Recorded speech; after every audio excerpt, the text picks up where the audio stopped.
बाबा जी दी प्यारी साध संगत जी, राधा स्वामी जी। गरीबी भजन सिमरन में बहुत बड़ी कई बार रुकावट बन जाती है। जब इंसान के पास धन दौलत पैसा होता है तब उसे दुनिया की बातों का कोई भी फिक्र नहीं होता, कोई भी परवाह नहीं होती। लेकिन जब एक इंसान गरीब, रोटी के लिए मोहताज, पल पल चीजों के लिए तरसना होता है, तब उसका भजन सिमरन में भी मन नहीं लगता और उसका अपने सतगुरु के प्रति भी विश्वास टूट जाता है। आज की ये साखी बहुत ही प्यारी है और इसी पर ही आधारित है। जब एक भाई गरीबी में उलझा हुआ था, गरीबी में इतना ज़्यादा टूट गया था, कैसे उसने मालिक को ही छोड़ दिया। फिर उसके साथ क्या होता है, आज इस साखी में हम ये जानें। आज की साखी एक ऐसे परिवार की है जिसमें एक भाई बहुत ही निर्धन परिवार से था, गरीब था। उसके 2 बच्चे थे, पत्नी थी, माता पिता थे, लेकिन वो सतगुरु से जुड़ा हुआ था। नामदान की बख्शिश हुई थी, नामदान लिया हुआ था। भजन सिमरन में भी मन नहीं लगता था, क्योंकि सारा दिन उसको घर के काम काज और रोटी की फिक्र सताती रहती थी कि मैं अपने बच्चों को कहाँ से खिलाऊं, क्या करूं। इस बीच जो आस पड़ोसी थे, रिश्तेदार थे, वो भी उसको बहुत बातें किया करते थे। वो बोलते थे कि जिस सतगुरु के साथ तू जुड़ा हुआ है ना, उसमें कोई ताकत ही नहीं है। उसने ही तो तुझे इतनी गरीबी दी हुई है। अगर वो इतना सच्चा है तो तेरा घर बार क्यों नहीं बदलता, तेरी तकदीर क्यों नहीं बदली जाती। वो अगर सुनता हो तो तू तो राजा बन जाए। लेकिन तेरी हालत तो दिन ब दिन खराब होती जा रही है, क्योंकि लोग उसको आए दिन ये ही ताने मारते थे और ये ही बातें करते थे कि तेरी गरीबी की जो वजह है वो तेरा सतगुरु है। कहते हैं जब जिसके पास पैसा होता है उसे किसी की परवाह नहीं होती और ना ही वो लोगों की बातों को सुनता है, ना उन पर कोई असर होता है। लेकिन जब हम मजबूरियों के शिकार होते हैं तब हम किसी की भी बातों में बहुत जल्दी आ जाते हैं। वो ही हाल उस भाई का था। उसने भी सतगुरु से नाराजगी करनी शुरू कर दी। वो अब मालिक से लड़ता था, झगड़ता था, शिकायतें करता था कि बाबा जी इतने साल हो गए मुझे नामदान लिए हुए, आपने तो मेरी जिंदगी को नर्क बना के रख दिया है।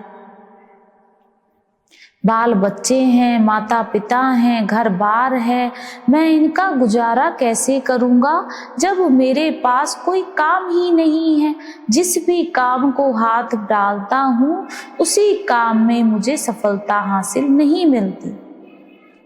कहीं पर काम के लिए जाता हूँ, नौकरी के लिए जाता हूँ, कुछ समय बाद वहाँ से निकाल दिया जाता हूँ। मेहनत में तो कोई कमी नहीं है, फिर क्या मेरे कर्म इतने बुरे हैं कि मैं अपने बच्चों का पालन पोषण भी अच्छे से नहीं कर पा रहा। फिर आप किस चीज के गुरु हो अगर आप मेरी फरियाद ही नहीं सुन रहे हो, आप मुझे कोई काम धंधा ही नहीं दिलवा रहे हो। ये बोलकर उसने बाबा जी का बिल्कुल छोड़ दिया, ब्यास जाना छोड़ दिया, सब कुछ छोड़ दिया। अब लोगों की बातों में आकर धागे तवीत भी पहन लिए। किसी ने कहा वहाँ जाओ, वहाँ जाकर तुझे सफलता मिली जाएगी। किसी ने कहा वहाँ जाओ, वहाँ जाकर ये चढ़ावा चढ़ाओ, तुम्हें कामकाज में सफलता मिल जाएगी। उस भाई ने लगातार यही काम करे, कोई पीर पैगंबर नहीं छोड़ा, लेकिन उसके हालात टस से मस नहीं हुए। फिर भी वही गरीबी, वही लाचारी। अब गले में 2-2 3-3 तवीत पहने हुए हैं, अपने माथे पे विभूति लगाई हुई है, लेकिन कर्म नहीं बदले। अब उसी ही भाई का एक दोस्त था जो उसी के साथ ही पला बड़ा हुआ था। उन दोनों ने जब नामदान लिया था तो एक ही साथ लिया था। वो भाई एक दिन उस दूसरे भाई से मिलता है और उसे पूछता है कि आजकल तुम डेरे नहीं जाते हो, सत्संग में भी कहीं नजर नहीं आते, कहाँ रहते हो? तो बोलता है मैंने सब छोड़ दिया।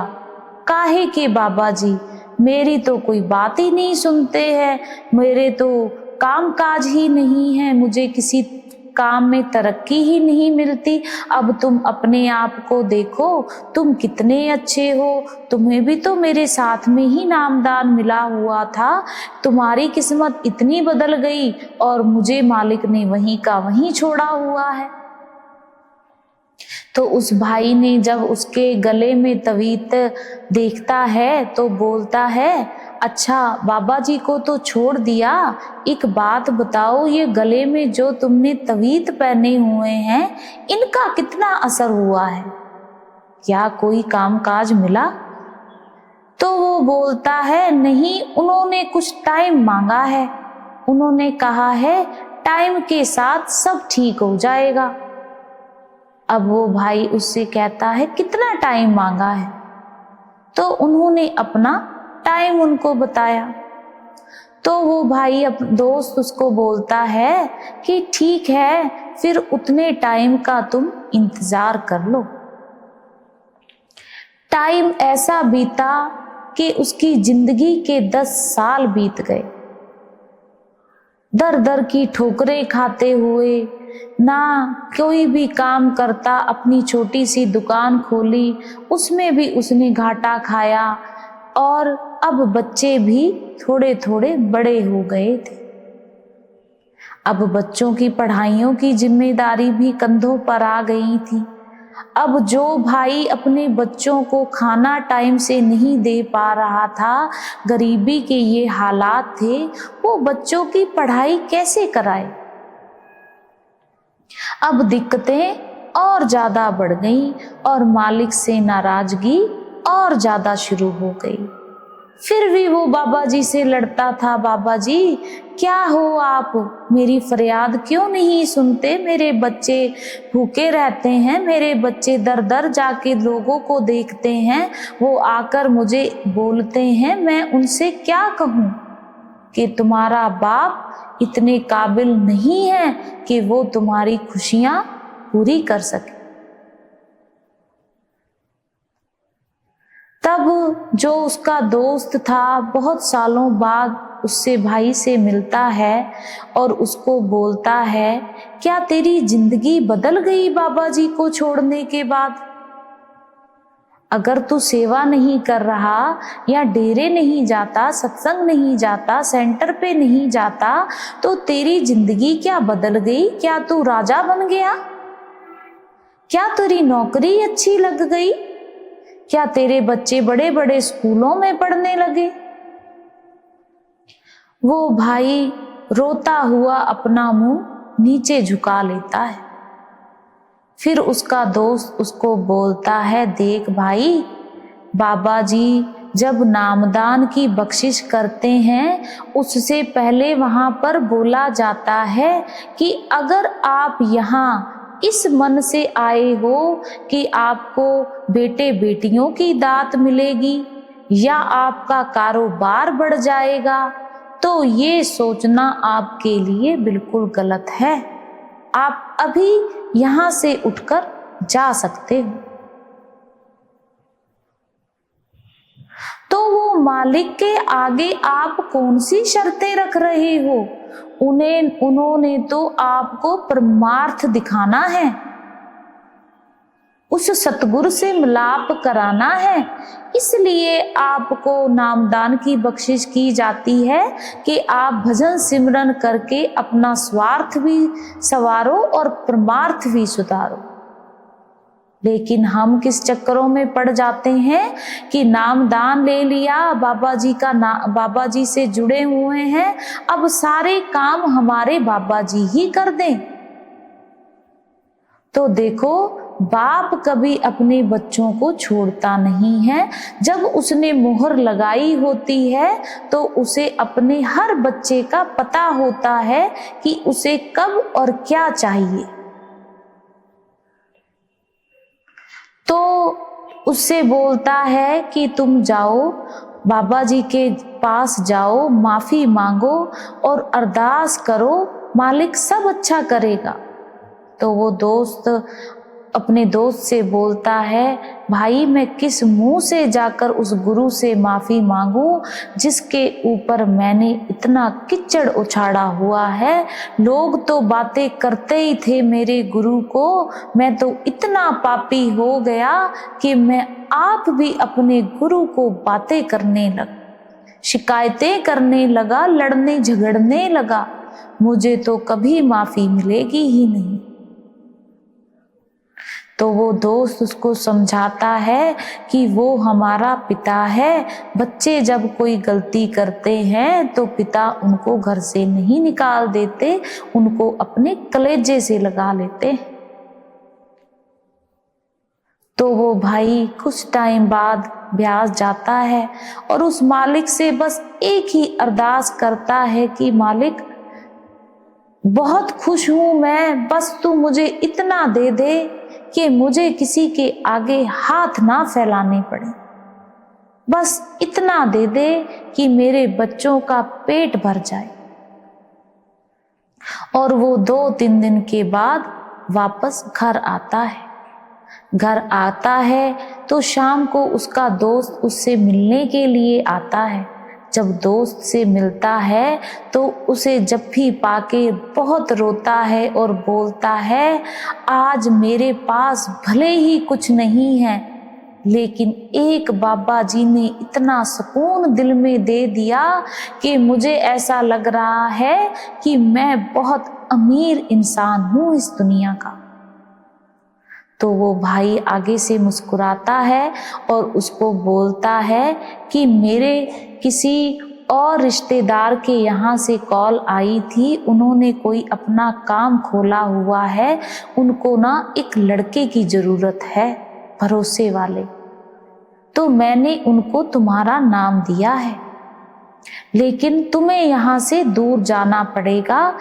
1-2 हफ्ते में तुम वापस घर आ सकते हो, रोज नहीं आ सकते, क्या तुम्हें मंजूर है? वो कहता है, ठीक है, मुझे मंजूर है, मैं चला जाऊंगा और मैं अच्छे से काम करूंगा।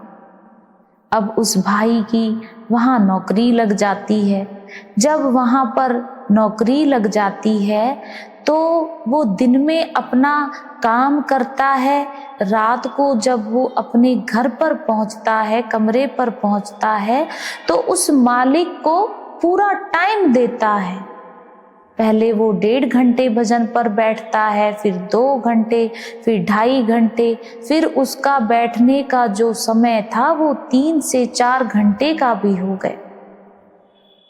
इस बीच जो उसके साथ में लोग काम करते थे, जो वहाँ का मालिक था, वो ये सारी चीजें देखते थे और बोलते थे, ये लड़का कितना मेहनती है, पहले तो सारा दिन कामकाज करता है, फिर ये अपने काम छुप करके और अपने भजन सिमरन पर बैठ जाता है। तो वो जो उसका मालिक है एक दिन उससे बोलता है कि तुम यहाँ पर बैठकर इतनी देर हिलते भी नहीं हो, क्या करते हो? तब वो अपने बारे में सारी बातें अपने मालिक को बताता है और अपने गुरु की बात भी बताता है। तो जो वो मालिक था वो बहुत खुश होता है और वो बोलता है कि तुम तो बड़ी किस्मत वाले हो जो तुम्हें इतना अच्छा गुरु मिला है, जो तुम्हें बैठकर भजन सिमरन करने से ही सारी चीजें पूरी हो जाती हैं।